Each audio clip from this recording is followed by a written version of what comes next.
Hello बच्चों, नमस्कार, जय हिंद। कैसे हैं सभी लोग? उम्मीद करता हूँ बहुत अच्छे होंगे, बेहतर होंगे। और प्रैक्टिस सेट नंबर 3 हम लोग शुरू करने वाले हैं। गाड़ी हमारी पटरी पर चढ़ चुकी है और चल भी चुकी है। तो यात्रीगण, अपनी पेटी बांध लो और अब हम रफ्तार पकड़ने वाले हैं, यानी कि 3 प्रैक्टिस सेट आज हमारे हो जाएंगे। और इसी तरीके से हमारा जो कारवा है वो 40 प्रैक्टिस सेट तक चलेगा। और ये जो 40 प्रैक्टिस सेट होंगे बच्चे, आपके एग्जाम में आपके जो स्कोर है उसमें 100% आपकी हेल्प करने वाले हैं। तो एक सीरियस स्टूडेंट की तरह आपको ये प्रैक्टिस सेट करने हैं। तो सभी लोग कॉपी पेन लेकर बैठ जाइए और जो भी आपका स्कोर इन 20 सवालों में होगा आप मुझे बताएंगे, ठीक है? ग्राफ के क्वेश्चंस की बड़ी डिमांड है। मैं धीरे धीरे ग्राफ भी ऐड करना शुरू करूंगा। बच्चे, आप ये मत सोचा करो कि सर भूल गए हैं ग्राफ ऐड करना या जानबूझ के नहीं रख रहे हैं सर ग्राफ। ऐसा कुछ भी नहीं है। अभी शुरू के 2-3 प्रैक्टिस सेट में मैंने बोला ना, आपका इंजन गर्म कर रहा हूं मैं। अभी गाड़ी पटरी पर चढ़ी है तो मुझे पता है कि यूपी पुलिस कांस्टेबल के सिलेबस में आते हैं ग्राफ। 4-5 क्वेश्चन आते हैं। आप ये कैसे सोच सकते हो कि मैं भूल जाऊंगा कि ग्राफ आते हैं कि नहीं? और अगर मैं नहीं भूला हूं तो इसका मतलब है मैं कराऊंगा। तो आप उसकी टेंशन तो बिल्कुल लीजिए ही मत कि सर ये रखो वो रखो, ये भी आता है वो भी आता है। मुझे सब पता है क्या आता है। ये 40 प्रैक्टिस सेट जिस दिन हो जाएंगे, उस दिन अगर आपको लगे कि यार सर आपने इन 40 में ये नहीं कराया, तो फिर बनता भी है, कुछ बचेगा ही नहीं। तो धीरे धीरे मैं एक एक दो दो तीन तीन चार चार पांच पांच क्वेश्चन करके ग्राफ की भी ऐड करने वाला हूं। तो बात अगर करें शुरू अपने प्रैक्टिस सेट से, तो हमारा होमवर्क क्वेश्चन ये था। 4800 रुपए का 16 सही 2/3% का 0.25% का मान क्या होगा? बताइए जल्दी से। देखो, 16 सही 2/3% का फ्रैक्शन क्या होता है? 1/6। सब जानते हैं कि नहीं इस बात को? 0.25% का फ्रैक्शन होता है 0.25, और परसेंट हटा बटे 100। यहां से पॉइंट हटेगा, 2 जीरो और आ जाएंगी। 25 से कम 25, 25 चौके 100, यानी कि 0.25% का होता है 1/400। अब सवाल कहता है 4800 का 1/6 का 1/400। 2 जीरो से 2 जीरो गया, 6 चौक 24, 24 दूनी 48, और 2 एकम 2। क्या जवाब आएगा? आपका जवाब आएगा 2 रुपए। Option number A. सभी का यही था क्या? ये होमवर्क था कल का जो आप लोगों ने कमेंट बॉक्स में मुझे जवाब दिया। चलिए, आज के 20 सवाल और टारगेट आपके सामने ये रहा। बिल्कुल लेवल को मैंने मेंटेन कर रखा है, और आपके एग्जाम में जो लेवल आएगा उससे एक लेवल मैं ऊपर ही लेकर चलूंगा। तो वो लेवल भी आपका तैयार हो जाएगा जो हम सोच रहे हैं कि बन सकता है।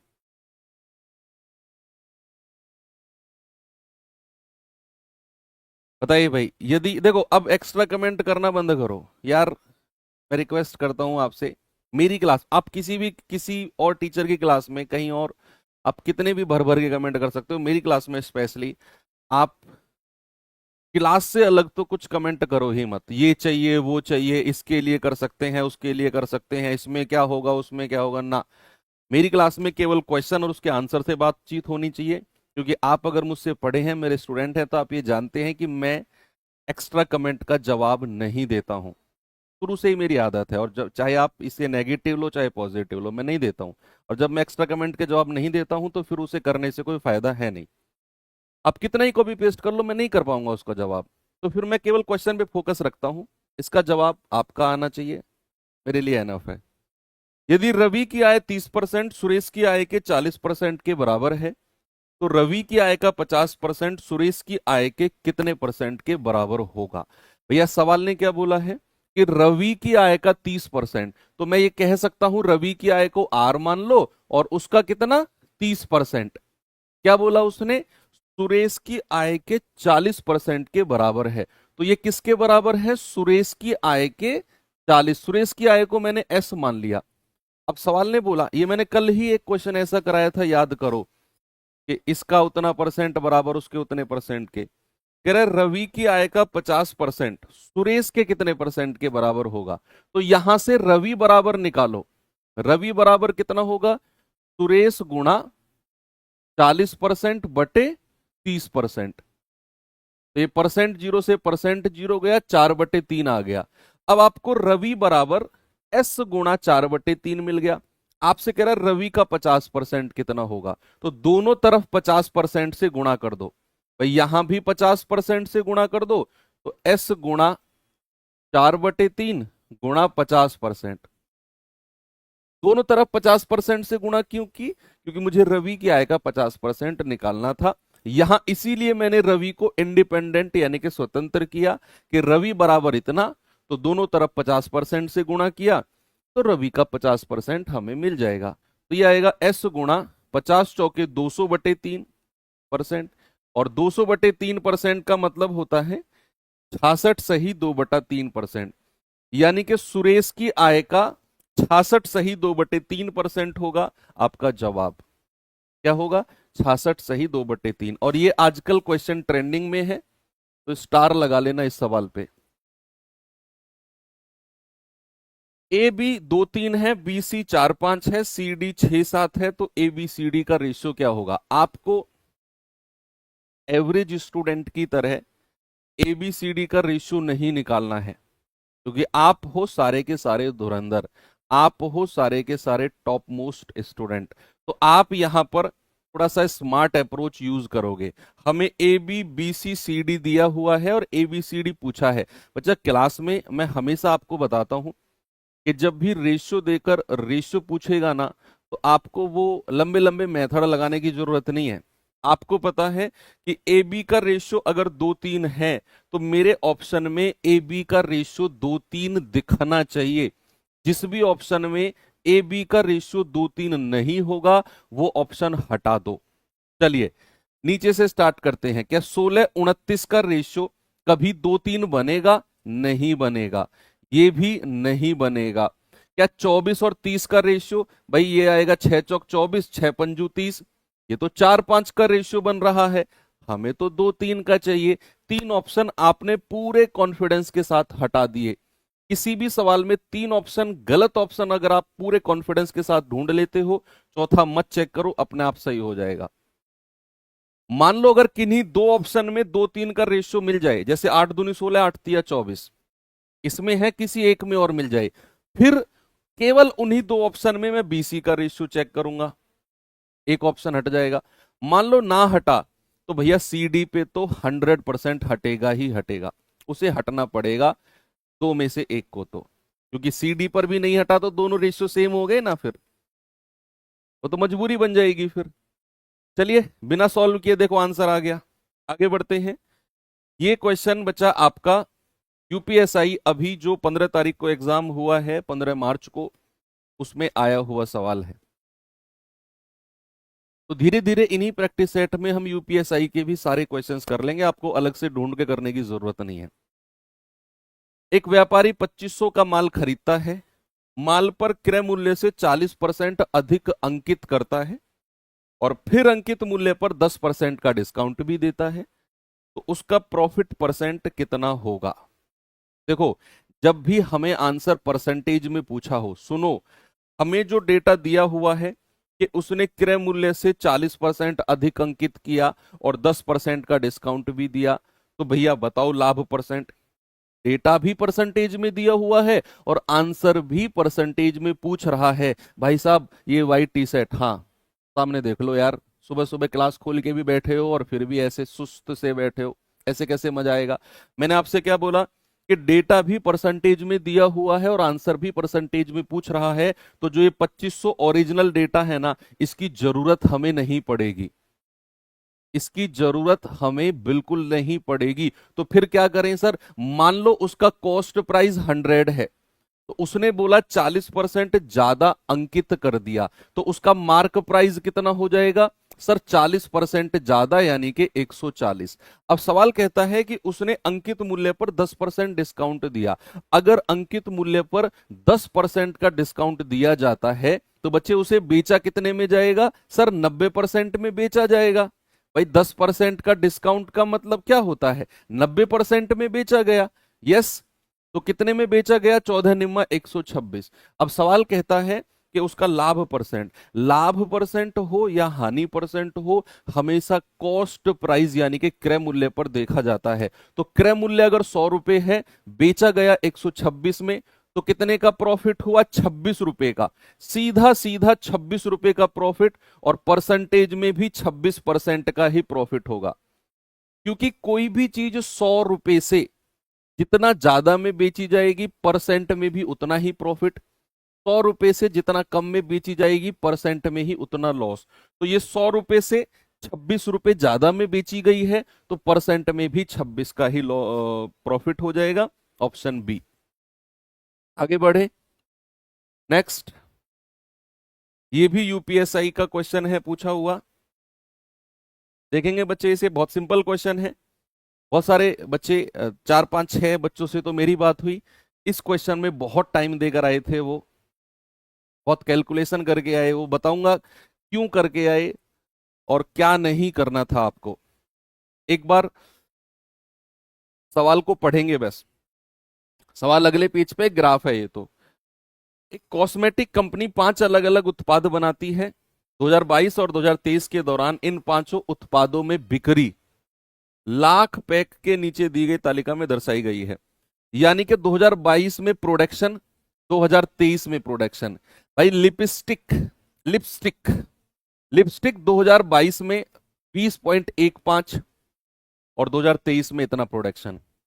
कंडीशनर का इतने से इतना प्रोडक्शन। टेल्कम पाउडर, शैम्पू और नेल इनेमल, जो भी होता होगा ये, ठीक है। तो अब सवाल ने क्या बोला आपसे? सवाल कहता है कि 2023 में किस उत्पाद की बिक्री में 2022 की तुलना में सबसे ज्यादा वृद्धि हुई? सबसे ज्यादा वृद्धि हुई, ये आपसे उसने पूछा है। जो 2023 में प्रोडक्शन हुआ है ना, तो 2022 की तुलना में पूछ रहा है।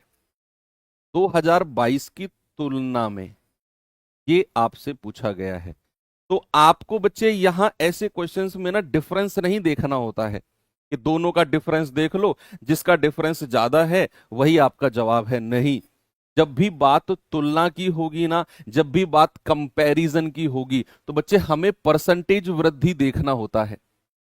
क्या देखना होता है? परसेंटेज की। जिसकी तुलना की बात हो रही है उसके कंपैरिजन में कितनी वृद्धि हुई है। तो हमेशा आप ऐसा नहीं करोगे कि डिफरेंस जिसका ज्यादा है वही आंसर है। आपको क्या करना है? आपको परसेंटेज वृद्धि देखनी होती है। तो परसेंटेज वृद्धि, बहुत सारे बच्चों ने क्या किया? डिफरेंस निकालकर बटे ये गुणा 100, डिफरेंस निकालकर बटे ये गुणा 100, ये बटे ये गुणा 100, इस तरीके से उन्होंने किया। लेकिन आपको ऐसा करना ही नहीं था। आपको तो बस ये देखना था कि कितना गुना बढ़ा है। देखो ये 20 है और ये कितना है? 48। तो ये लगभग लगभग अगर मैं कहूंगा 2.5 गुना बढ़ा। भाई 20 दूनी 40 और 10 50। मैं एग्जैक्ट नहीं कह रहा हूं, मैं अप्रोक्सीमेट 2.5 गुना कह रहा हूं। अप्रोक्सीमेट 2.5 गुना। ये कितना बढ़ा है? लगभग मान लो ये 5.93 है, अप्रोक्सीमेट ये 6 है, और ये मान लो 38 है। तो भाई ये तो 6 गुना से भी ज्यादा बढ़ गया, 6 गुना से भी ज्यादा। और इसको देखोगे 14 दूनी 28, ये लगभग 2 गुना है। 7 एकम 7, लगभग 1.5 गुना है। 5 दूनी 10, लगभग 2 गुना है। आप देखो सबसे ज्यादा वृद्धि किस केस में हुई है? कंडीशनर में जो वृद्धि है वो 6 से लगभग 36 से भी ज्यादा हुई है। तो लगभग 6 गुने से भी ज्यादा वृद्धि हुई है। तो आपको यहां परसेंटेज निकालने की जरूरत नहीं थी, बस ये देखना था कौन सा प्रोडक्शन कितने गुना बढ़ा। तो आप कहेंगे सर कंडीशनर के केस में सबसे ज्यादा वृद्धि हुई है। ठीक है भाई, चलो। 360 मीटर लंबी एक रेलगाड़ी बिजली के खंभे को 30 सेकंड में पार करती है, और विपरीत दिशा से यात्रा कर रही समान लंबाई यानी कि 360 मीटर की ही दूसरी रेल को 15 सेकंड में पार करती है। तो दूसरी रेलगाड़ी की स्पीड बताइए क्या होगी मीटर पर सेकंड में। कोई भी रेलगाड़ी अगर किसी खंभे को पार करती है तो क्या वो अपनी खुद की लंबाई को पार करती है?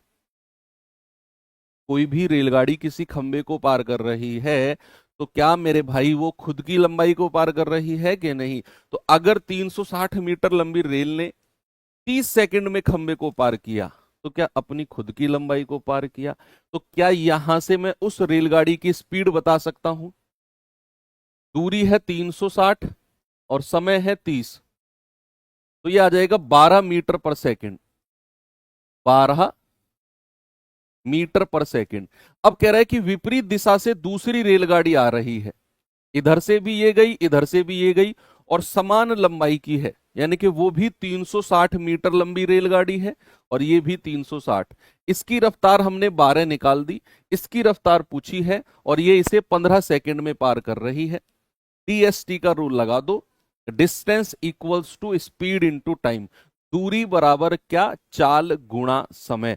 दूरी बराबर चाल गुणा समय आप कहेंगे तो भैया दूरी दोनों की जुड़ेगी, 360 और 360 720। और अपोजिट डायरेक्शन में इसकी स्पीड को मान लो s। अपोजिट डायरेक्शन में सापेक्ष गति क्या होती है बच्चा, जुड़ती है। और समय कितना लगा है, 15 सेकेंड।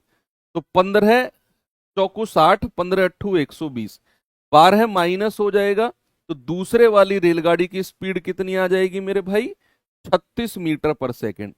कितनी आएगी, 36 मीटर पर सेकेंड, यानी कि ऑप्शन नंबर बी मेरा सही है।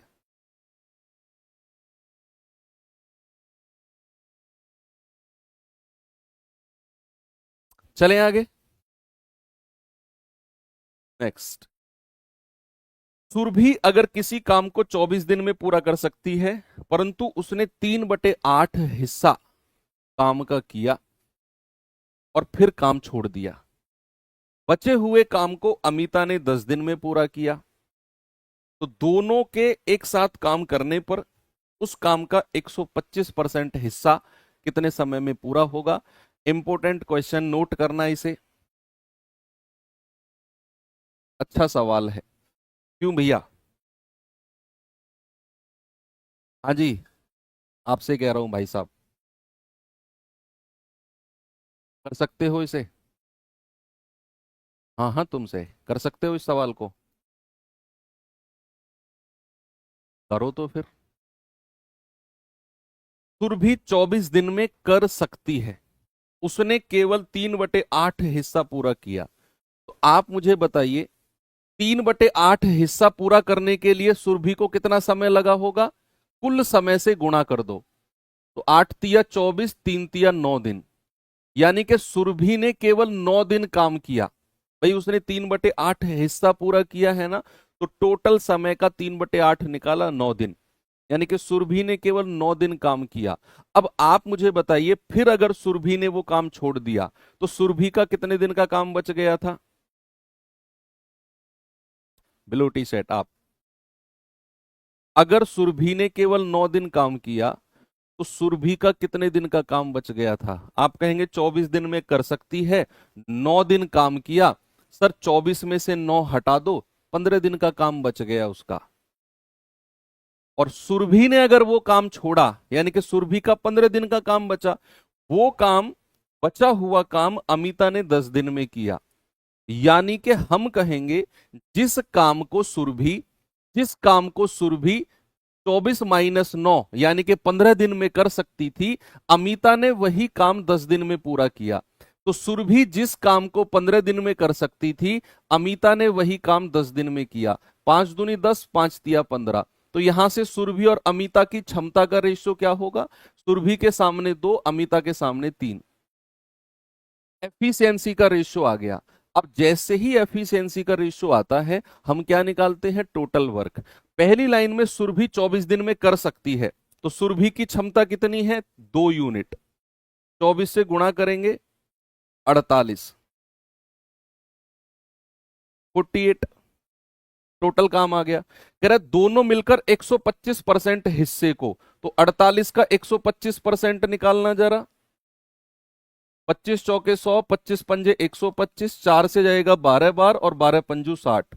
दोनों अगर मिलेंगी तो दोनों की क्षमता से डिवाइड कर दो, 3 और 2 5, यानी कि दोनों मिलेंगे तो 12 दिन में काम पूरा हो जाएगा। भाई टोटल काम 48 था, उसका 125% निकालो तो 60 बनता है। तो दोनों अगर मिले तो 60 काम को दोनों की क्षमता 3 और 2 5 से डिवाइड कर दो, 12 दिन में कंप्लीट कर देंगी। आगे बढ़ सकता हूं, चलो। किसी धनराशि पर 6% वार्षिक ब्याज की दर से 2 साल का साधारण ब्याज 90 रुपए है। उसी धनराशि पर आधे समय के लिए, जो समय हमें दिया हुआ है उसका भी आधा समय के लिए, और दोगुनी वार्षिक दर,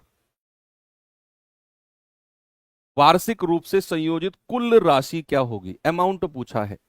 और यूपीएसआई का पूछा गया सवाल है, जल्दी से जवाब बता दो क्या होगा।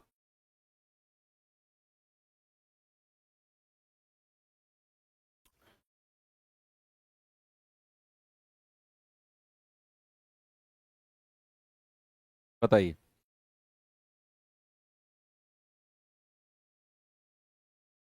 840? नहीं यार, गलत है। यही तो गलत आया था सबका जवाब। इसका सही जवाब है भाई साहब 860।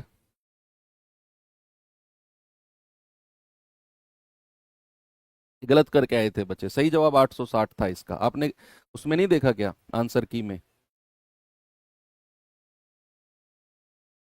जो लोग 840 कह रहे हैं, आंसर की नहीं देखी फिर आपने। पर आप तो यूपीएसआई वाले बच्चे नहीं है ना। हाँ, अरे मान जाओ 860 होगा भैया। मैं करके दिखाता हूं आपको। देखो, 6% साधारण ब्याज है ना, साधारण ब्याज हर साल बराबर लगता है। तो अगर वार्षिक ब्याज 6% है, यानी कि एक साल में 6% मिलता है, तो भाई साहब 2 साल में कितना ब्याज मिलेगा? 2 साल में अगर एक साल में 6% ब्याज मिला, तो साधारण ब्याज के हिसाब से 2 साल में कितना मिलेगा? 12%। और सवाल ने बोला है कि 2 साल में तो 90 रुपए मिलते हैं, तो 1% की वैल्यू कितनी आ गई? 90/12, यानी कि 6 दूनी 12, और 6 से जाएगा 15 बार, यानी कि 1% की वैल्यू 15/2 है। यहां पर थोड़ा सा होल्ड करो। अब सवाल कहता है कि उसी धनराशि पर आधे समय के लिए, इस बार नया समय कितना हो गया? नया समय हो गया आधा समय। 2 साल पुराना था तो समय हो गया 1 वर्ष, भाई 2 का आधा। और दोगुनी वार्षिक दर, दोगुनी वार्षिक दर यानी कि 12%। भाई 6% तो पहले थी, अब दोगुनी कर दो 12%। और चक्रवृद्धि ब्याज पूछा है, कंपाउंडेड पूछा है ना, चक्रवृद्धि पूछा है। तो जब बात एक साल की हो, तो चाहे साधारण ब्याज कहे चाहे चक्रवृद्धि ब्याज कहे, कोई फर्क नहीं पड़ता है। 2 साल से कहानी अलग होती है। मान लो मैंने कहा रेट ऑफ इंटरेस्ट 10% वार्षिक है, तो एक साल का ब्याज कितना? 10%। तो चाहे मैं एक साल का साधारण ब्याज कहूं, चाहे मैं एक साल का चक्रवृद्धि ब्याज कहूं, 10% ही है। जैसे ही कहानी 2 साल पे जाएगी, तो साधारण ब्याज अलग होगा, चक्रवृद्धि अलग होगा। एक साल पे कोई फर्क नहीं पड़ता है। तो उसने बोला समय एक साल है, पुराने वाले का आधा, 2 साल का आधा, और धन रेट ऑफ इंटरेस्ट डबल है तो 6 का डबल। और एक साल में तो कंपाउंड इंटरेस्ट चेंज ही नहीं होगा, 12% ही रहेगा। भाई एक साल में तो जो है वही रहेगा, ब्याज की दर जो है, ब्याज भी उतना ही रहेगा, चाहे सीआई कहे चाहे एसआई कहे। ये तो हो गया ब्याज। अगर मैं अमाउंट कहूंगा तो 100% में जोड़ देंगे 12 को, तो अमाउंट कितना हो जाएगा? 112%। भाई 100% क्या होता है? मूलधन, प्रिंसिपल होता है। और ब्याज 12% है, तो मिश्रधन कितना होगा? 100 + 12 यानी कि 112%। और उसी की वैल्यू आपको चाहिए। 1% 15/2, तो 112% की वैल्यू कितनी होगी मेरे भाई? 15/2 गुणा 112, तो 2 से जाएगा 56 बार, 15 × 6 = 90, 15 × 5 = 75, 75 और 9 = 84। कितना आ गया? 840 आ गया। ऑप्शन नंबर ए बिल्कुल सही है। बीच में जिन लोगों ने पलटी खाई, जिन लोगों ने पलटी खाई मेरे कहने से 860, क्या करूं तुम्हारा बताओ? मुझे तुक्केबाजों को भी तो ढूंढना था। तो जिन्होंने मेरे कहने से 860 पे पलटी खाई है ना, ये सारे ऐसे फिल्टर हो गए तुक्केबाज। क्या किया जाए तुम्हारा, बताओ। चलो एक और सवाल यूपीएसआई में पूछा गया, अच्छा क्वेश्चन था ये। ऐसा नहीं है सारे क्वेश्चन ही आसान थे, कुछ अच्छे सवाल भी थे जो पूछे गए हैं, तो ये अच्छे सवालों में से है। आराम से पढ़ना, थोड़ा सा दिमाग लगेगा, हो जाएगा। पर एक क्रिकेट मैच में 5 बल्लेबाज हैं, PQRST। एवरेज इनका औसत रन कितना है? 42 रन है। एस ने टी से 6 रन ज्यादा बनाए। टी ने पी से 9 रन कम बनाए, क्यू ने एस और टी के कुल स्कोर के बराबर रन बनाए, क्यू और आर ने मिलकर 135 रन बनाए, तो टी ने कितने रन बनाए?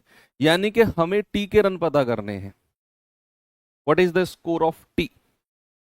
अब बहुत सारी बातें इस सवाल में उसने कर दी, तो हम एक एक लाइन को पढ़ेंगे और उसको सॉल्व करेंगे, एक एक लाइन को पढ़ेंगे। अब अगर आप ये नहीं कर पा रहे हैं तो प्लीज मेरी रिक्वेस्ट है, सामने देखिए, बिल्कुल गर्मा गर्म अपडेटेड सवाल है, समझना बहुत जरूरी है। 5 लोग हैं P Q R S T, average 42 है, तो 5 लोगों का योग कितना हो जाएगा, सम कितना हो जाएगा? P plus Q plus R plus S plus T, sum कितना हो जाएगा? औसत को संख्या से गुणा कर दो। तो 5 लोग हैं तो 5 से गुणा कर दिया, तो 5 लोगों का सम हो गया 210। 5 लोगों का सम कितना हो गया? 210। अब सवाल कहता है एस ने टी से 6 रन ज्यादा बनाए, तो एस ने टी से, तो एस बराबर क्या हो जाएगा? T plus 6। एस बराबर क्या हो गया? T plus 6। फिर कह रहा है टी ने पी से 9 रन कम बनाए, तो टी बराबर क्या हो जाएगा? पी से 9 रन कम, तो पी माइनस 6, जैसा सवाल ने बोला। कह रहा है क्यू ने एस और टी के बराबर रन बनाए, तो क्यू ने एस और टी के बराबर रन बनाए। ओके, ये भी लिख दिया, 3 बात तो उसने कह दी। और कह रहा है क्यू और आर ने मिलकर 135 रन बनाए, तो क्यू और आर ने मिलकर 135 रन बनाए। ये सारा डेटा हमें सवाल में दिया हुआ है, और फाइनली पूछ लिया कि बताओ टी का स्कोर क्या होगा, what is the score of T. अब हमें टी के पास पहुंचना है, तो क्या कर सकता हूं मैं? बताइए क्या कर सकता हूं मैं अगर मुझे टी के पास पहुंचना है तो? अगर मैं ऐसा कर दूं, अगर मैं ऐसा कर दूं कि इस Q प्लस आर को यहां पे रख दूं, तो मुझे पी एस टी मिल जाएगा। मुझे क्या मिलेगा? पी एस टी बराबर कितना मिलेगा? 210। और Q और R 135 को उधर जाकर माइनस कर दो, कितना आएगा? 75। भाई 210 में से 135 गए, 75 बनता है ना, तो पीएसटी बराबर 75 मिला। चलो और सोचो, और क्या कर सकते हैं हम? हमें जाना है टी के पास, तो मैं पी को क्या लिख सकता हूं? यहां से -6 उधर आ जाएगा, तो पी बराबर आएगा टी प्लस 6। तो पी को टी के फॉर्म में लिख दो, टी प्लस 6। क्या मैं एस को भी लिख सकता हूं टी की फॉर्म में? हाँ जी सर, इसको भी क्या लिख सकते हैं? T plus 6, T plus T ने पी से 9 रन, सॉरी ये 9 रन है, ये 9 है, 9 है ना, तो टी प्लस 9 हो जाएगा ये, इसे ठीक कर लेना। और एस को भी क्या लिखेंगे? टी प्लस 6, और टी को टी रहने दो, बराबर 75। हो गया सवाल। लो भाई, जो डेटा हमें दिया हुआ था ना, इतना सारा डेटा तो हमें दिया हुआ था, और मेरा सवाल 2 ही लाइन में हो गया। कितना अच्छा क्वेश्चन है, और 2 ही लाइन में मेरा क्वेश्चन हो गया। ये मत समझना सर इतना लंबा करवाया, ये तो डेटा है जो आपके क्वेश्चन में दिया हुआ है। मैंने तो सॉल्यूशन यहां से शुरू किया, 1 और 2 लाइन में खत्म हो गया। मैंने क्या किया? पी को भी टी के फॉर्म में लिख दिया, और एस को भी टी की फॉर्म में लिख दिया, टी को टी रहने दिया, मुझे टी चाहिए। तो कितना हो जाएगा? T T T 3T। 9 और 6 15, उधर जाकर 75 में से माइनस हो जाएगा, कितना आ गया? 60। तो 3 से कटेगा 20 बार, यानी कि टी बराबर आ गया 20, और यही तो चाहिए हमें। हो गया सवाल। ये क्वेश्चन एग्जाम में आया, स्क्रीनशॉट ले लो इसका। चले आगे। एक दुकानदार ने 2 शर्ट 500 रुपए प्रति शर्ट की दर से बेची, 500 रुपए प्रति शर्ट की दर से बेची। एक पर उसे 25% का लाभ हुआ, और दूसरे पर उसे 75% का नुकसान हुआ। बताइए शुद्ध लाभ या हानि क्या होगी? शुद्ध लाभ या हानि क्या होगी, बताइए आप लोग। क्या आपने एक कॉन्सेप्ट पढ़ा प्रॉफिट लॉस में, कि अगर सेलिंग प्राइस बराबर हो, अगर विक्रय मूल्य बराबर होता है, एक वस्तु को तो A% प्रॉफिट पर बेचा जाता है, और दूसरी वस्तु को उतने ही % लॉस पर बेचा जाता है। तो ऐसे केस में ओवरऑल क्या होता है बच्चा? ओवरऑल लॉस होता है। और कितना होता है ए स्क्वायर बटे 100% का। क्या जब आपने ये चैप्टर पढ़ा होगा तो ये कॉन्सेप्ट पढ़ा आपने? मैंने पूरा का पूरा कॉन्सेप्ट रिवाइज करा दिया कि जब सेलिंग प्राइस, जब विक्रय मूल्य बराबर हो और एक वस्तु को A% प्रॉफिट और दूसरी वस्तु को उतना ही परसेंट लॉस पर बेचा जाए, तो बच्चे ऐसे केस में ओवरऑल आपका नुकसान होता है। और कितना होता है? ए स्क्वायर बटे 100% का। क्या यहां पर कंडीशन सेटिस्फाइड है? उसने बोला 2 शर्ट 500 रुपए प्रति शर्ट के हिसाब से बेचा। 500 रुपए प्रति शर्ट, यानी कि दोनों का सेलिंग प्राइस बराबर है। अब पहली शर्ट को 25% लाभ पर बेचा, दूसरी पर 25% हानि हो गई। जितना प्रॉफिट उतना ही नुकसान। तो ओवरऑल क्या होना है इस केस में? आप कहेंगे सर ओवरऑल इस केस में नुकसान होना है। और कितना होगा ओवरऑल नुकसान? ओवरऑल नुकसान होगा ए स्क्वायर बटे 100, यानी कि 25 का स्क्वायर बटे 100%। तो यहां से हम कहेंगे 625 और परसेंट हटाया तो 2 जीरो और लगा दो नीचे। ये जाएगा 25 25 से हम 625, 25 चौकू 100 और 25 एकम 25, 1/16। ओवरऑल नुकसान कितना हो गया बच्चा? 1/16 का ओवरऑल नुकसान। यानी कि अगर कॉस्ट प्राइस 16 रुपए है तो नुकसान कितना हो गया? 1 रुपए का। तो सेलिंग प्राइस कितना हो गया? 15। ओवरऑल ओवरऑल अगर कॉस्ट प्राइस 16 रुपए है तो ओवरऑल 1 रुपए का नुकसान, तो बेचा होगा 15 में। और ओवरऑल दोनों शर्ट को बेचा कितने में है? दोनों शर्ट को, मैं ओवरऑल की बात कर रहा हूं, तो दोनों शर्ट को 1000 रुपए में बेचा है। दोनों शर्ट को 1000 रुपए में बेचा, तो 15 यूनिट की वैल्यू 1000, एक यूनिट की वैल्यू कितनी आएगी? 1000/15। आपसे क्या पूछा है? ओवरऑल नुकसान क्या है? भाई 16 की चीज 15 में बेची गई, 1 रुपए का नुकसान, तो कितना आएगा? एक यूनिट की ही वैल्यू निकाल रहे हैं हम। तो 5 तिया 15, 200/3 या 66.67 का नुकसान है। नुकसान, तो आप कहेंगे सर ऑप्शन नंबर डी मेरा सही हो जाएगा। प्रॉफिट नहीं होगा बच्चा, नुकसान होगा। क्या होगा? नुकसान। तो भैया समझ में आया? मैं समझाऊं फिर से। ये वाला कॉन्सेप्ट क्लियर है? यहां पर 25% का लाभ, दूसरे पर 25% का नुकसान, तो ओवरऑल नुकसान हो गया 25 का स्क्वायर बटे 100%। परसेंट हटाया बटे 100, 1/16 का नुकसान ओवरऑल दोनों शर्ट को बेचने पर। यानी कि 16 में खरीदा तो 1 रुपए का नुकसान, तो 15 में बेचा होगा दोनों शर्ट को। और दोनों शर्ट को बेचा कितने में है? 1000 रुपए में।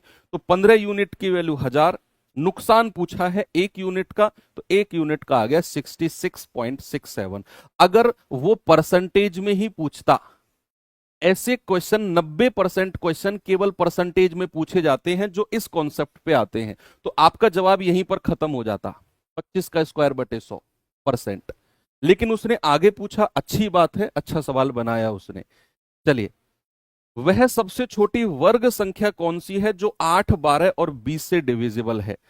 ये क्वेश्चन आपको डिटेल में करना ही नहीं है। एलसीएम एचसीएफ के जितने भी क्वेश्चन हैं हम लोग उन्हें डिविजिबिलिटी रूल से करते हैं। और ये मैंने रामबाण सीरीज में भी पढ़ाया है। कल मैंने जिसका जिक्र किया था कि आप यूट्यूब पर सर्च करना रामबाण सीरीज, 25 ऐसे टॉपिक हैं जो एग्जाम में गर्दा उड़ा देंगे आपके, अगर उन्हें आप करके जाते हो तो वहां पर ये टॉपिक भी हुआ है।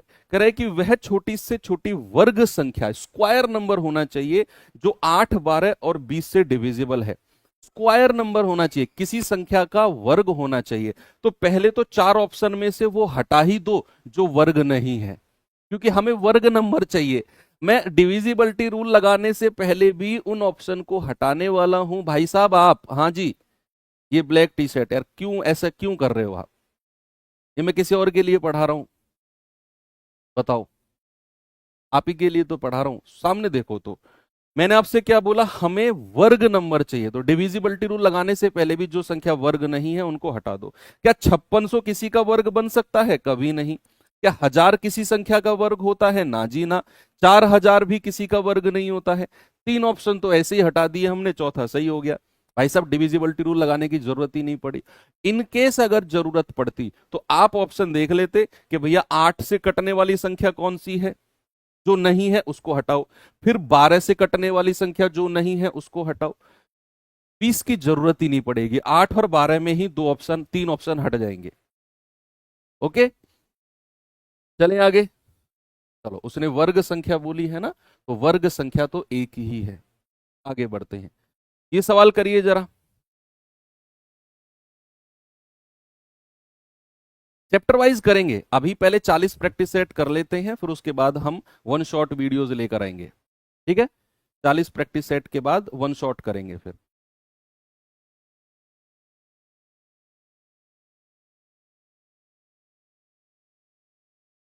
सबसे अंदर वाले ब्रैकेट से शुरू करो, सबसे अंदर वाले ब्रैकेट से। तो आप क्रॉस मल्टीप्लाई करिए सबसे पहले, तो 4×3 = 12, या फिर बेस बराबर है तो ऊपर वाली संख्या को घटा सकते हो। 3 में से 1 गया 2, 2/4, कितना हो गया 1/2। अब इस वाले ब्रैकेट पे आ जाओ, 1/2 इंटू 1/2 कितना हो गया 1/4। अब इस पे आ जाओ, अजला मजला कोष्टक जो भी कहते हैं इसको, 1/3 माइनस 1/4, 4 एकम 4, 3 एकम 3, 4 में से 3 गया 1/12। और आगे आ जाओ, ये बड़ा कोष्टक पे आ जाओ, 5/6 डिवाइडेड बाई 1/12। बच्चे आप जानते हैं कि अगर मैं भाग के साइन को गुणा में चेंज करता हूं तो ये फ्रैक्शन क्या होता है मेरे भाई, पलट जाता है। तो ये हो जाएगा 12/1, तो 6×2 = 12 और 5×2 = 10। अब आ जाओ, ये बचा है फाइनली 4×7 = 28 और 1 29/4 माइनस, और इस पूरे को सॉल्व करके हमने क्या बना दिया 10। तो 10×4 = 40, कितना आएगा 29 माइनस 40/4, कितना आ गया माइनस का 11/4। तो 4×2 = 8, 3/4, और वो भी माइनस का। ऑप्शन नंबर सी बिल्कुल सही है। सबसे अंदर वाले ब्रैकेट से शुरू करो, फिर थोड़ा सा बाहर निकलो, फिर थोड़ा सा। तो मैंने यहां से शुरू किया, फिर थोड़ा बाहर निकला ये किया, फिर थोड़ा बाहर निकला ये किया, और फिर बाहर निकल गया ये किया। सबसे अंदर वाले से 1/1 करते चले जाओ। पूरा क्वेश्चन एक साथ लिखने की जरूरत नहीं है, इस तरह का बनता है। तो सुबह की सैर के दौरान अतुल 8 किलोमीटर प्रति घंटे की चाल से 45 मिनट में 45 मिनट तक चलता है और एक पार्क के 15 चक्कर लगाता है।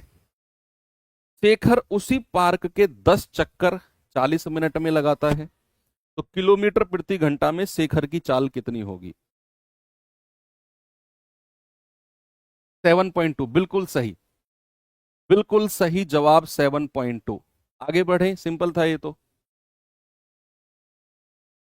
6 बिल्कुल सही जवाब, 6 बिल्कुल सही जवाब, वेरी सिंपल क्वेश्चन था ये तो। अच्छा 7.6, 7.6 तो है भी नहीं ऑप्शन में, क्या गलत सलत करवा रहे हो मुझ पे।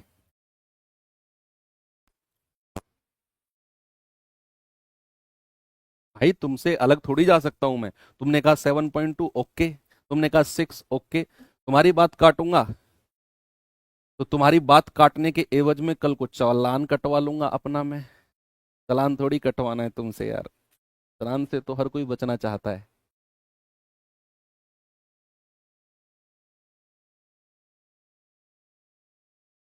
क्या कर सकते हैं, नया सा लग रहा है ना सवाल थोड़ा सा। अतुल की स्पीड दे दी 8 किलोमीटर पर आवर। सवाल ने बोला कि 45 मिनट तक चलता है और 15 चक्कर लगाता है। क्या मैं कहूं कि भैया जो अतुल है वो 15 चक्कर, 15 राउंड लगाता है 45 मिनट में, तो एक राउंड कितने मिनट में लगाएगा, पूरा एक राउंड। आप कहेंगे सर 15×3 = 45, 3 मिनट में। जो अतुल भैया हैं वो पूरा एक राउंड 3 मिनट में लगाते हैं। कितना, 3 मिनट में। अब दूसरे भैया पे आ जाओ, दूसरे कौन है, शेखर। जो शेखर भाई साहब हैं वो 10 चक्कर 40 मिनट में लगाते हैं उसी पार्क का, तो 10 राउंड लगाते हैं 40 मिनट में। तो एक राउंड कितने मिनट में लगाएंगे, एक राउंड। आप कहेंगे सर शेखर भाई साहब एक राउंड 4 मिनट में लगाएंगे।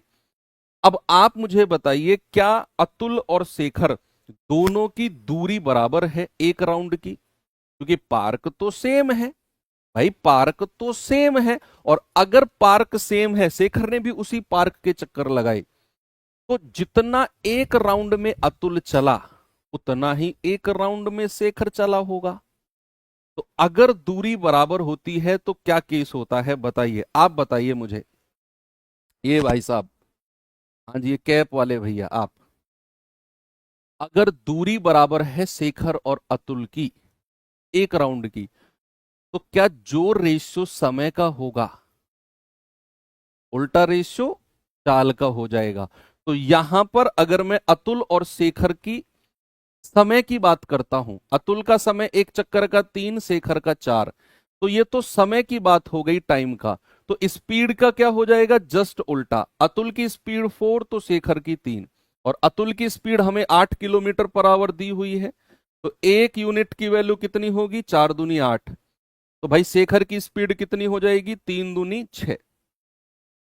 शेखर की स्पीड कितनी हो गई, 6 किलोमीटर। कितना सिंपल था। चले आगे, आगे बढ़ो। कह रहा है ए और बी मिलकर एक टंकी को 15 दिन में पूरा भर सकते हैं, जबकि बी और सी मिलकर इसे 20 दिन में पूरा भर सकते हैं, और ए बी सी मिलकर इसे 10 दिन में भर सकते हैं। तो ए और सी मिलकर मूल टंकी का 33 सही 1/3 कहो या 1/3 कहो कितने दिन में भर सकते हैं, बताइए जरा क्या होगा। तो ए और बी, यार अब तुम कैसी कैसी समस्या लेके आ रहे हो, सर गैस नहीं मिल रही। भाई मैं क्या करूं, गैस नहीं मिल रही तो इतना कर सकता हूं, 1 किलो मूली तुम्हारे घर भिजवा सकता हूं। क्या करूं मैं, गैस नहीं मिल रही तो बताओ। क्या चाहते हो तुम, क्लास के बाद एक भरा सिलेंडर कंधे पे रख के तुम्हारे गांव गांव घूमूं मैं, या साइकिल पे दोनों तरफ सिलेंडर लगा के ब्लैक में बेचूं। ये काम भी मुझसे करवाना चाह रहे हो तुम यार। पढ़ लो यार, चूल्हा है, चूल्हे से पढ़ो, खाओ पियो। अब मैं पढ़ाई की बात से सीधा सिलेंडर पे आ गए। लाल पीली इमोजी और भेज रहे हो गुरु। ए बी किस काम को 15 दिन में कर सकते हैं, बी और सी, बी और सी सी काम को 20 दिन में कर सकते हैं, और ए बी सी मिलकर 10 दिन में कर सकते हैं। ए बी सी मिलकर, ए बी सी मिलकर 10 दिन में कर सकते हैं। ओके, टोटल वर्क कितना हो गया, 60। 15 चौकू 60, 20 तिया 60, 10 छिक्कू 60। वेरी गुड, खूब गैस बनाना घर बैठे बैठे।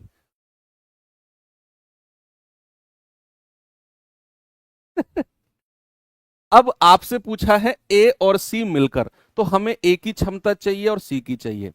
ओके, अगर मैं ए और बी की क्षमता को यहां पे रख दूं, तो ए और बी की कितनी है क्षमता, 4, तो सी की कितनी हो जाएगी, सी की क्षमता हो जाएगी 6 माइनस ए और बी की हटा दो यहां से 2। अब सी की आ गई 2। अब हमें चाहिए ए की क्षमता और चाहिए हमें, बच्चा ए की क्षमता और चाहिए। तो यहां अगर मैं सी की क्षमता को 2 रख दूं, तो बी की कितनी बचेगी, 1। भाई टोटल 3 है, और बी की अगर 1 है तो इन दोनों की मिलाकर कितनी है, 4। तो ए की कितनी बचेगी, 3। मुझे ए और सी की क्षमता चाहिए थी, तो भैया ए की मिल गई 3, सी की मिल गई 2, तो ए प्लस सी उस काम का 1/3, यानी कि 60 का 1/3 काम बताओ पहले तो कितना आ गया, 20। और इसको ए और सी से कराना है, तो ए और सी की क्षमता क्या हो गई, 2 + 3 5, 5 से डिवाइड कर दो 4 दिन में। क्या जवाब हो जाएगा, ऑप्शन नंबर डी बिल्कुल सही है। 20 मीटर भुजा वाला एक वर्गाकार लॉन है, जिसके चारों ओर बाहर की तरफ समान चौड़ाई का एक रास्ता बना हुआ है। यदि उस रास्ते का क्षेत्रफल 500 वर्ग मीटर है, तो उस चौड़ाई क्या है। रास्ते के क्षेत्रफल का क्वेश्चन है बच्चा ये।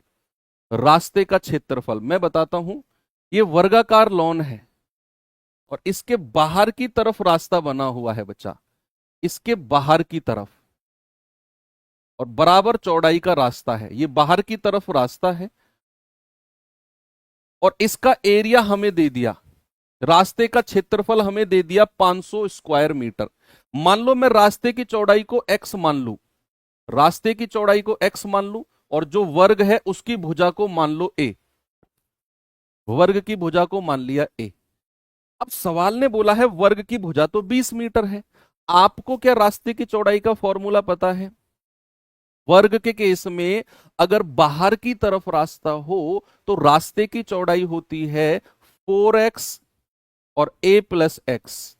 अगर रास्ता बाहर की तरफ हो तो क्षेत्रफल होता है 4x a प्लस एक्स, और अगर रास्ता अंदर की तरफ हो तो क्षेत्रफल होता है 4x a माइनस एक्स, अगर रास्ता अंदर की तरफ हो। ठीक है बच्चे, तो यहां पे हम रखेंगे 4x की वैल्यू तो हमें निकालनी है रास्ते की चौड़ाई, a कितना है 20 प्लस एक्स, और बराबर क्षेत्रफल कितना दिया हुआ है 500।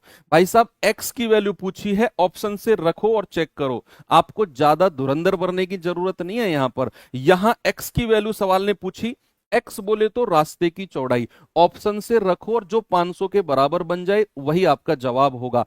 अगर मैं 3 रखता हूं तो 4 तिया 12 हो जाएगा, और वो किसी भी संख्या में मल्टीप्लाई होके 500 तो नहीं देगा हमें, क्योंकि 12 का मल्टीपल 500 होता ही नहीं है। तो ऑप्शन ए मत चेक करो, ऑप्शन बी चेक करो जरा। x की वैल्यू को 5 रखो तो 5 चौकू 20, और 20 प्लस 5 25, और 25 दूनी 50, कितना मिल गया 500, क्या बराबर मिल गया? हाँ जी सर, तो x बराबर 5 हमारा बिल्कुल ठीक हो गया। ऐसे क्वेश्चन में जब भी आओ रास्ते की चौड़ाई वाले में, तो ऐसे समीकरण पे आके जरूर फंस सकते हो आप, सीधा ऑप्शन ट्राई करो, मैं कह रहा हूं इससे बेस्ट तरीका है ही नहीं कोई। आगे चलो। एक मोटरसाइकिल चालक पहले 1 घंटे में 90 किलोमीटर पर आवर की स्पीड से, अगले 2 घंटे में 120 किलोमीटर पर आवर की रफ्तार से अपनी मोटरसाइकिल चलाता है, औसत चाल बताइए क्या होगा। एवरेज स्पीड क्या होता है? कुल दूरी बटे कुल समय। क्या होता है बच्चा? कुल दूरी बटे कुल समय, कुल दूरी बटे कुल समय। तो अगर मैं बात करता हूं एवरेज स्पीड की, तो total distance upon total time. अब मैं क्या करूंगा? कुल दूरी निकालूंगा, कुल दूरी, कुल दूरी, दूरी क्या होती है? दूरी बराबर चाल गुणा समय, डीएसटी। तो चाल गुणा समय, पहले 1 घंटा समय हो गया, चाल कितनी है 90 किलोमीटर पर आवर, तो 1 गुणा 90 प्लस, आगे कहता है अगले 2 घंटे 120 किलोमीटर पर आवर, तो अगले 2 घंटे की दूरी कितनी हो गई? 2 गुणा 120 बटे कुल समय, कुल समय यानी कि 1 घंटा ये और 2 घंटा ये, 2 और 1 3 घंटे, तो 90 प्लस 240 बटा 3, ये आ जाएगा 330 बटे 3, ये आ गया भैया 110। एवरेज स्पीड क्या हो गई बच्चा? 110 किलोमीटर पर आवर, बिल्कुल सही है। दो नल पी और क्यू अकेले एक टंकी को 10 घंटे और 12 घंटे में भर सकते हैं। यदि दोनों नल सुबह 9 बजे खोले गए और ठीक 3 बजे टंकी पूरी तरीके से भर गई, तो बताइए पी को किस समय बंद किया जाना है। सबसे पहले क्या करो, जो इनका अलग अलग समय दिया हुआ है एलसीएम लेकर टोटल वर्क और एफिशिएंसी निकालो, बाद की बात फिर करेंगे। तो ये P है, ये Q है। भाई साहब P उसे 10 घंटे में भर सकता है और Q 12 घंटे में। एलसीएम कितना आ गया? 60, 10 छिक्के 60, 12 पंजू 60। आपके पास टोटल वर्क आ गया, आपके पास एफिशिएंसी आ गई। अब आप मुझे बताओ, अगर टंकी सुबह 9 बजे खोली गई और टंकी दोपहर 3 बजे भर दी गई, तो कितने घंटे लगे टंकी को भरने में? 6 घंटे। वो कौन सा नल है जिसको सुबह 9 बजे से और टंकी के भरने तक बंद नहीं किया गया है? बता सकते हो? वो कौन सा नल है जो बंद नहीं किया गया? बच्चे आप देखेंगे कि टंकी 3 बजे भरने तक, बताओ पी को किस समय बंद किया गया? यानी कि कहीं रास्ते में पी को बंद किया गया। इसका मतलब है जो नल क्यू होगा वो चलता रहा होगा पूरे 6 घंटे, पूरे 6 घंटे। तो नल क्यू का 6 घंटे का काम बता दो मुझे कितना होगा? 6 घंटे का, उसकी क्षमता है 5 और 6 घंटे में भर दिया उसने 30, तो जो बचा हुआ होगा वो तो पी ने भरा होगा। तो 60 माइनस 30, यानी कि जो बचा हुआ काम है वो किसने किया होगा? पी ने। और पी ने कितने समय में कर दिया होगा? पी की क्षमता से गुणा कर दो, डिवाइड कर दो 5 घंटे में। समझे भाई आप? सुबह 9 बजे से दोपहर 3 बजे तक नल क्यू चलता रहा होगा 6 घंटे। तो 6 घंटे में उसने अकेले ने कितना पानी भर दिया? 30 लीटर। तो 60 में से 30 हटाया, बचा हुआ 30 लीटर पीने भरा होगा। और कितने घंटे में? उसकी क्षमता से डिवाइड कर दिया, 5 घंटे में। अब कितने बजे उसको बंद किया गया है? तो सुबह 9 बजे में 5 घंटे जोड़ दो। ये आप कहेंगे सर दोपहर के 2 बजे को बंद कर दिया गया होगा। एक बर्तन में 7:9 के अनुपात में एसिड और पानी, अम्ल और पानी 80 लीटर का मिश्रण है। यदि बर्तन में 8 लीटर अम्ल मिला दिया जाए तो बताइए अम्ल और पानी का नया रेशियो क्या होगा? सिंपल है ये तो, कि भैया 80 लीटर का मिश्रण है, कितना बचा? 80 लीटर का, और इसमें एसिड और वाटर का रेशियो कितना है? 7:9। तो हम कहेंगे 9 और 7 16 की वैल्यू 80 लीटर। एक यूनिट की वैल्यू कितनी आएगी? 16 पंजू 80, 5 लीटर। तो 7 यूनिट की वैल्यू 7 पंजू 35, और 9 यूनिट की वैल्यू 9 पंजू 45। यानी कि उसमें एसिड 35 लीटर है और 45 लीटर पानी है। सवाल कहता है अगर मैं 8 लीटर अम्ल मिला दूं तो 8 लीटर अम्ल मिलाने पे ये 43 हो जाएगा और ये 45 ही रहेगा। तो भैया आपका जवाब है 43 45। क्या जवाब है? 43 45। ऑप्शन नंबर बी मेरा सही है। चले आगे, नेक्स्ट क्वेश्चन नंबर 18। एक बेलनाकार टैंक का आधार का व्यास 28 सेंटीमीटर, ऊंचाई 42 सेंटीमीटर, वक्र पृष्ठ क्षेत्रफल। बेलन के सारे, कल हमने शंकु के फॉर्मूले किए थे ना, आज मैं बेलन के फॉर्मूले लिखवाता हूं आपको सारे। ये होता है बेलन, इसका जो आधार होता है वो वृत्ताकार यानी कि सर्कुलर होता है, रेडियस होती है ऊपर नीचे बराबर, एक इसकी हाइट होती है ऊंचाई। अगर मैं इसके आयतन की बात करूं तो बच्चे ये होता है पाई आर स्क्वायर एच। अगर मैं इसके वक्र पृष्ठ क्षेत्रफल यानी कि कर्व्ड सरफेस एरिया की बात करूं तो ये होता है आपका 2 पाई आर एच। और अगर मैं इसके कुल पृष्ठ क्षेत्रफल या टोटल सरफेस एरिया की बात करूं तो ये होता है 2 पाई आर और ब्रैकेट में एच प्लस आर। ये तीन फॉर्मूले इसमें बड़े मेन होते हैं। अब आपसे उसने आधार का व्यास यानी कि डायामीटर, और व्यास क्या होता है बच्चा? व्यास होता है रेडियस यानी कि त्रिज्या का डबल, और वो कितना दिया हुआ है? 28। तो त्रिज्या यहां से कितनी आ जाएगी? 14। हाइट कितनी दे रखी है हमें? 42। वक्र पृष्ठ क्षेत्रफल यानी कि सी एस से आपसे पूछा है, और ये क्या होता है मेरे भाई? 2 पाई, पाई की वैल्यू 22/7, आर कितना है? 14, एच कितना है? 42। लगा दीजिए, 7 दूनी 14, 22 दूनी 44 दूनी 88 गुणा 42। यूनिट डिजिट से जा सकते हैं, 8 दूनी 16। अच्छा करना पड़ेगा, 88 दूनी कितना होता है? 176, हासिल के 17, 4 अट्ठू 32, 3 4 अट्ठे 32 और 3 35, 352 और 17 कितना होता है? 369। तो 3696 आपका जवाब हो जाएगा। ऑप्शन नंबर सी मेरा करेक्ट है। आप इसे शॉर्ट में भी कर सकते हो। मेंसुरेशन का ऐसा कोई सवाल जिसके फॉर्मूले में पाई यूज हो रहा हो, पाई फॉर्मूले में अगर पाई यूज है तो ऑप्शन एक बार चेक करके देख लो कि वो ऑप्शन 11 से कटना चाहिए। ऐसा मोस्टली केसेस में होता है, 100% केस में नहीं होता। कई बार क्या होता है 11 ऊपर नीचे से कट गया, घुमा दिया सवाल, लेकिन ऐसा होगा नहीं। तो 11 का मल्टीपल चेक कर लो। 11 की डिविजिबिलिटी आपको पता है, अल्टरनेट का सम 8 3 11, 11 में से 6 गया, 11 से नहीं कटेगा क्योंकि 11 से कटने के लिए डिफरेंस या तो 0 होना चाहिए या 11 होना चाहिए। 9 और 3 12, 12 में से 6 गया नहीं, 8 3 11, 11 में से 12 गया -1 नहीं। एक ही ऑप्शन बचा जो 11 का मल्टीपल है। ओके आगे बढ़ो। चलिए 19वां ग्राफ देखेंगे, जरा पढ़ लीजिए पहले इसको। दिया गया चार्ट 2021 में विभिन्न प्रकार की कार के उत्पादन को दर्शाता है। दिए गए चार्ट का अध्ययन करो और प्रश्न के उत्तर दो। ये कार का उत्पादन है और ये अलग अलग परसेंटेज दिया हुआ है। टोटल परसेंटेज 100% होना चाहिए। आप कहेंगे 40 10 50 20 70 10 80 और 20 100, 100% को उसने डिस्ट्रीब्यूट किया हुआ है बच्चे।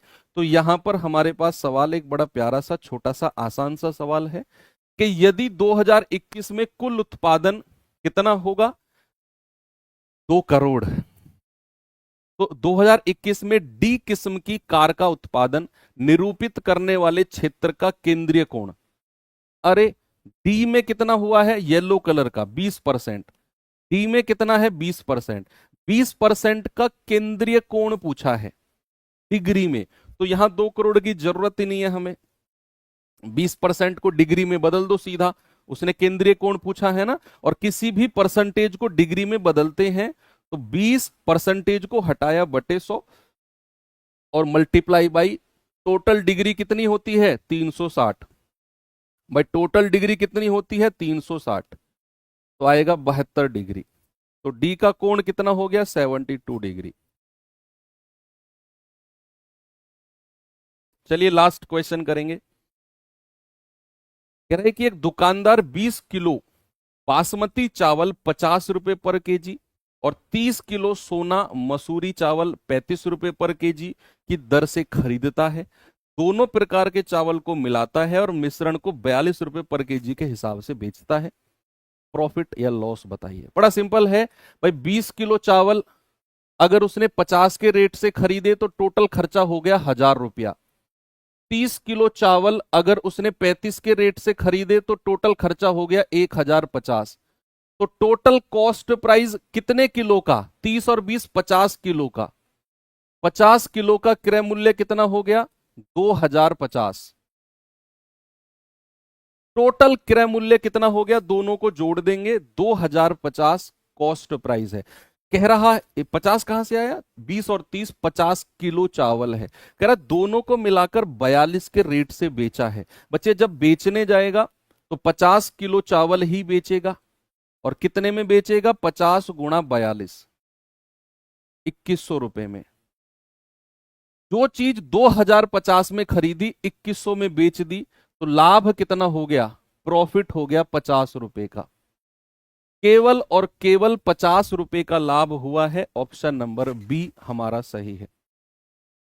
ठीक है बच्चे, आगे बढ़ूं क्या मैं, चलो ये हमारा आज का होमवर्क है और कमेंट बॉक्स में आप लोगों को सभी को मैं चाहता हूं इसका जवाब दें और उम्मीद करता हूं आज का प्रैक्टिस सेट अच्छा लगा होगा। कल फिर एक और ऐसे ही अच्छे प्रैक्टिस सेट के साथ मिलेंगे। Thank you, have a good day, जय हिंद।